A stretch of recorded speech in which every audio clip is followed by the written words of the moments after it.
Hello everyone, my name is Esteban Maldonado and I am a developer advocate for Unity. We're very happy that today we get to show you a little bit of how you can get started creating your own multiplayer games. By following the steps that are going to be mentioned in this video, you'll be able to create the space adventure demo that you see, which is made of assets from our Galactic Kittens multiplayer 2D game sample. But let's first talk about Unity's gaming services and how it can help you in the development journey of your project. The Unity gaming services consist of three major pillars. The first one is the Build Your Foundation pillar, which are services that actually help you make your game and iterate as you grow. A good example of this is the Netcode for GameObjects library, which is the main service that we're going to be covering today. The second one is engaging with your players. These are services that help you understand the decisions that your players are making while they're participating in the experience that you're making. A good example of this is the analytics service. And last but definitely not least, we have the Grow Your Game pillar. These are the services that help you acquire new players and also help you to monetize your game, like for example, in-app purchases. But even though UGS can actually help you in making multiplayer games and offline games alike, today we're going to be focusing on the multiplayer side of the Build Your Foundation pillar. And we'll specifically focus today on the Netcode for GameObjects multiplayer library. Now, we use Netcode as a word to describe a library or SDK that actually helps developers to synchronize necessary game and world data across all connected clients in a networking session. And our multiplayer networking library called Netcode for GameObjects helps you to do exactly just that. This networking library helps you to create your own multiplayer games and comes in with different synchronization techniques and components that are ready to use right out of the box. At the moment, Netcode for GameObjects is better suited for small co-op game. You're not tied to this genre and you're not tied to a low amount of players. It's just what's recommended. At the moment, a good maximum amount of players is actually around 16, and these are concurrent users that are together in a multiplayer session. One useful aspect about Netcode for GameObjects is that it's actually independent from the lower level code that is the transport. The transport is the actual layer of code that actually sends data in between all of the connected clients. At the moment, the requirements in order to use Netcode for GameObjects are the following. It's best to use this library with Unity version 2020.3 or newer. Familiarity with the C# scripting environment that Unity provides will definitely help you along the way. And the last requirement is really more of a way of changing your mindset when you're thinking about development, because you need to start thinking differently in terms of development when you're tackling multiplayer for the first time. When making multiplayer games, it's good to think about that the game objects in the world actually exist both in the point of view of the server and also from the point of view of the client. So it's almost like there are actually two versions of the same object in the world. But we call these two versions of the game object what is called like the server runtime and the client runtime. That means when an object is actually being updated from the point of view of the server, client runtime will be updating the game object from the point of view of being a client. There are many high-level terms that it's best to get familiarized with when you're starting to make multiplayer development. It's recommended to check out the high-level terminology section in our multiplayer site. This way you can start getting familiarized with how data gets sent from client to client.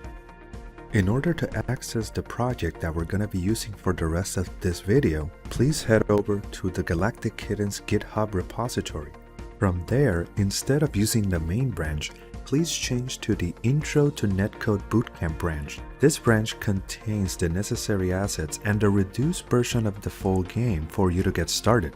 From there, you may actually clone the repository so that you can also later check out the assets in the main branch, or for now you can download a copy. Now in order to get started, it's good to check the package manager, because there you'll actually be able to find the Netcode for GameObjects package to install.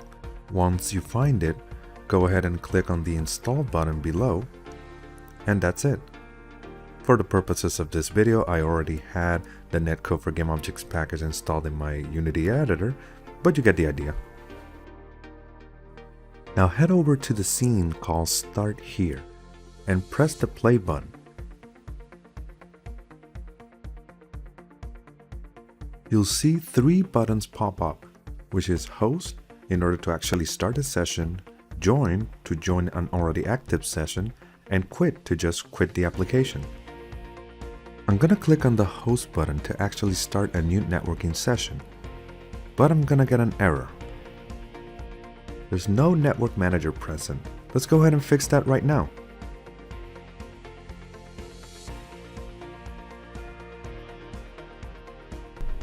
So let's go ahead and fix that by creating a new game object, which is going to be called the Network Manager.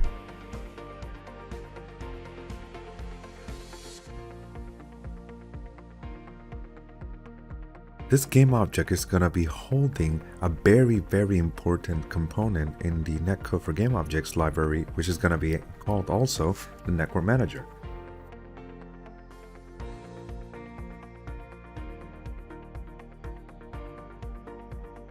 Now we see a lot of settings that you can actually change here that come in with this component.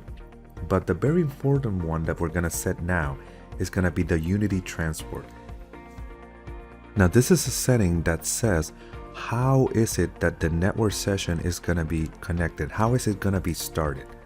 If you see, we're using this IP address, and that IP address means that it's going to be local hosted. So the session by default is going to be hosted by the actual computer where you're running the demo.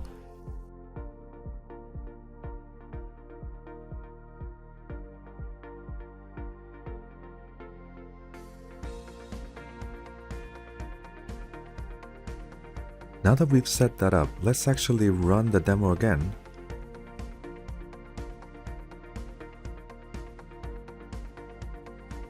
And we see that we get 3 buttons here, which is Start Host, Start Server, or Start Client.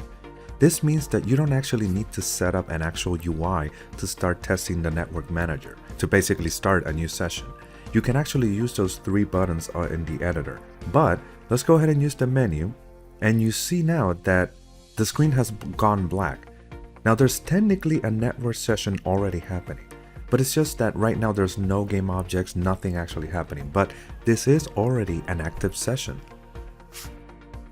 Let's go ahead and bring in our first prefab that we're going to be using our networking session to make this scene a little bit more interesting. Now let's go ahead and introduce our first game object of our session.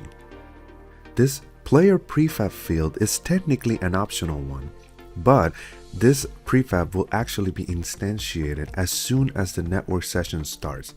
And this is a perfect place to put a character that represents the player, like the player avatar.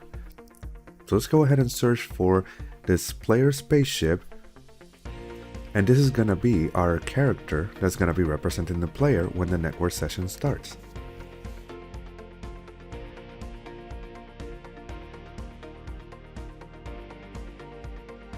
Now let's start the session again, and we're going to create a new session, but we get another error which says that there's no network object assigned to it. There's an expected error here, but we're going to go ahead and fix that right now.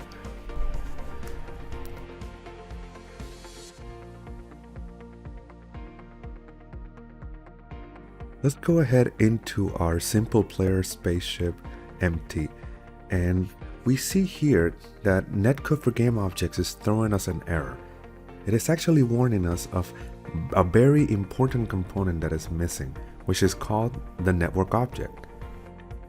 For the purposes of this video, I'm gonna manually fix this error, but Netcode for GameObjects can actually help you to automatically add this very critical component that is missing. So here we are looking at the structure of the player prefab. And this spaceship really contains a lot of the components that you're normally used to using in your regular games.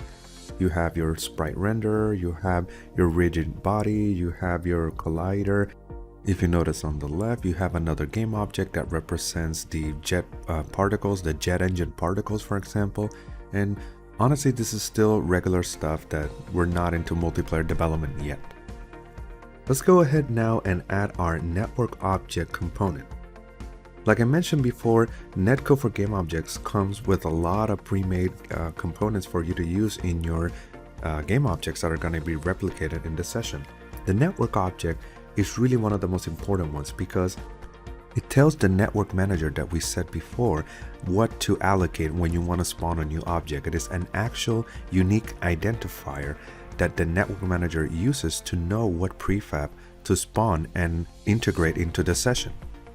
You'll see that every other prefab that we instantiate in the network session has this component as well. Now the next component that we're going to be adding is the client network transform. What this component does is that it actually automatically synchronizes all of the position, rotation, and scale information for you. There are other settings that you can adjust, but let's concentrate on these checkboxes that you see right here. You can actually toggle which specific coordinates X, Y, or Z in the position, rotation, or scale you're going to automatically synchronize.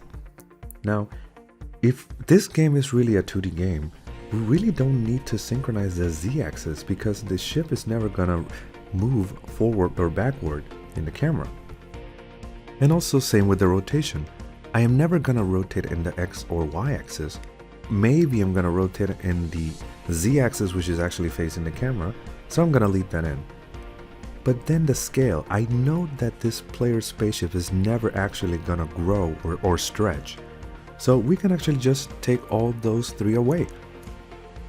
One thing to note is that the client network transform is not really part of the NGO SDK. But since the network manager automatically assigns ownership of the player prefab to the client, our samples team created this client-focused transform component so that you can use it in your own games. You can find more information about the client network transform in our multiplayer site and NGO documentation. And last but not least, we're going to add our network rigid body 2D component. This component changes all of the rigid bodies into kinematic mode in every peer except on the server. In this way, only the precise specific physics calculations are actually run on the server and not in every client. All of this happens automatically, and all you need to do is just add the component. And that is it. With those small changes, our player spaceship is ready to launch and go into space. Let's try it out. And going back to our scene, everything seems to be okay. Let's go ahead and play the scene. Going back to our menu to press any key. And we create a new session, and there you go. Now we have our working spaceship that we can actually control and move around. And this is the first time that we've seen a game object actually be part of an active network session. Now it's all well and good that we actually have a flying spaceship, but let's actually go ahead and add more character to it. Let's actually add another prefab that is not going to be instantiated when the session starts, but at runtime it's going to be instantiated whenever we shoot a bullet. And that's the prefab that we're going to be looking for, the spaceship bullet. And when we take a look inside of the bullet, we're going to see how it looks. It's just a regular beam, but we see that it also has a network transform. Now the main difference here is that this is a regular network transform that is part of the NGO SDK, but it's meant for game objects that are going to be owned by the server.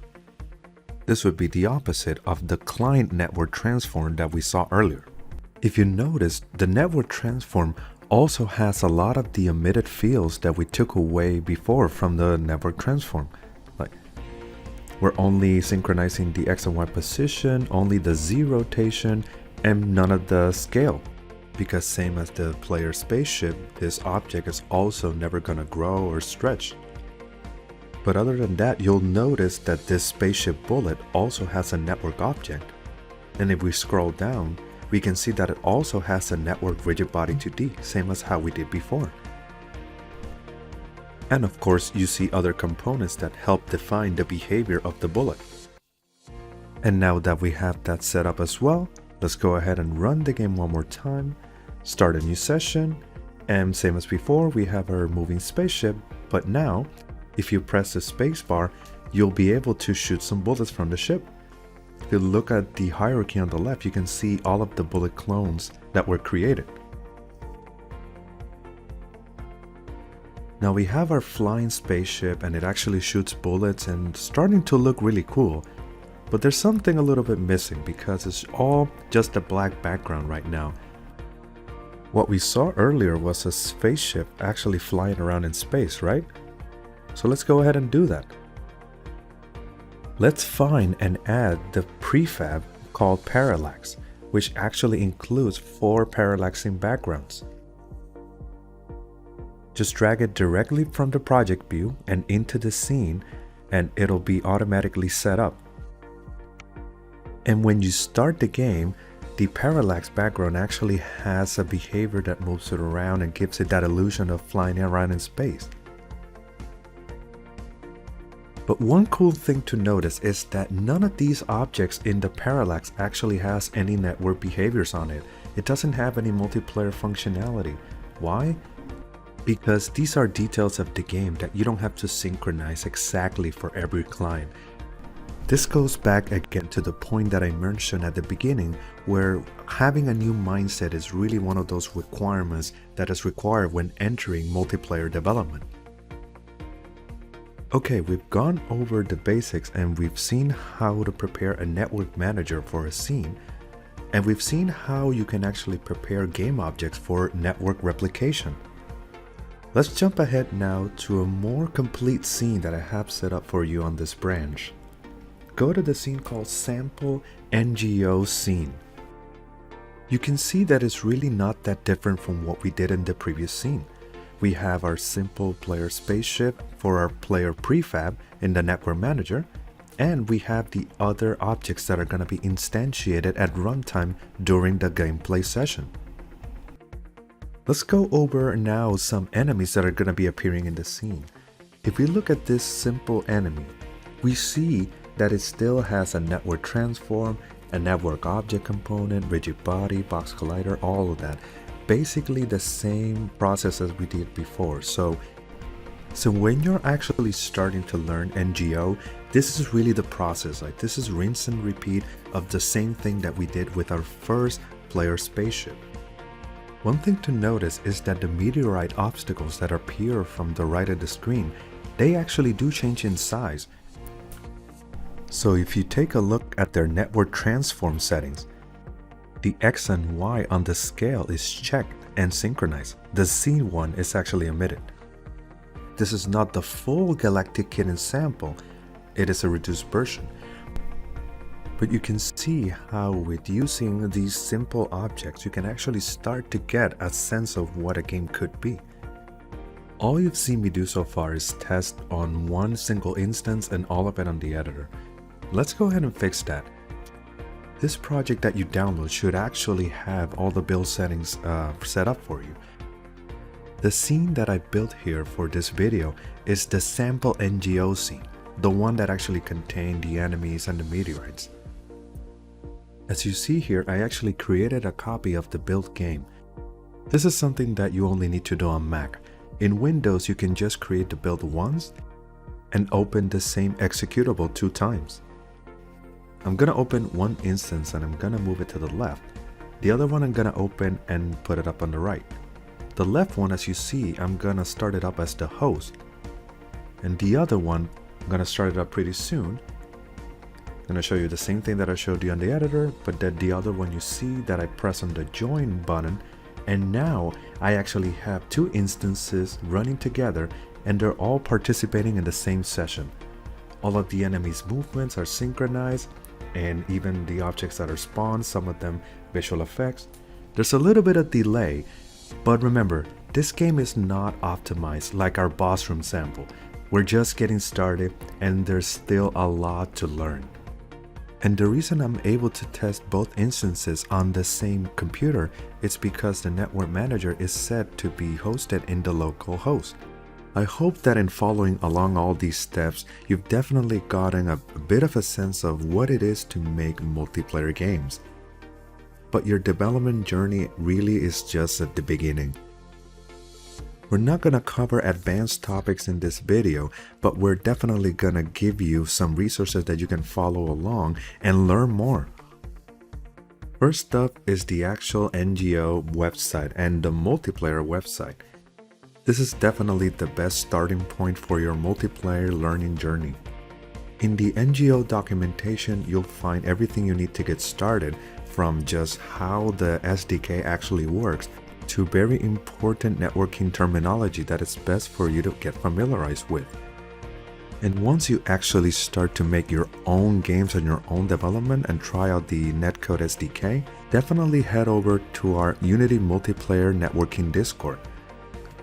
This is a great community where you'll get not only the chance to talk to Unity SDK creators, but also other Unity users like yourself that they're making their own multiplayer games as well.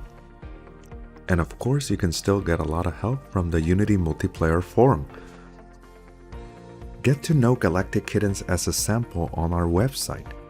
Here you'll get a link to the GitHub repository where you can actually download all of the assets of the project, and also check out the developer guide where we actually go and explain how critical components of the game actually work.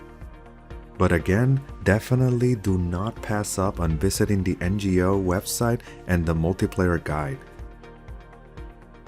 And last but not least, again, definitely go to the multiplayer Discord because this is the #1 resource that actually helped us make Galactic Kittens possible. As game developers, we like to collaborate and we like to help each other out, and this was no exception. So thank you for the community that actually helped us in getting this game together, and thank you to the NGO developers. And for more information, visit unity.com/products/netcode. Good luck and happy building!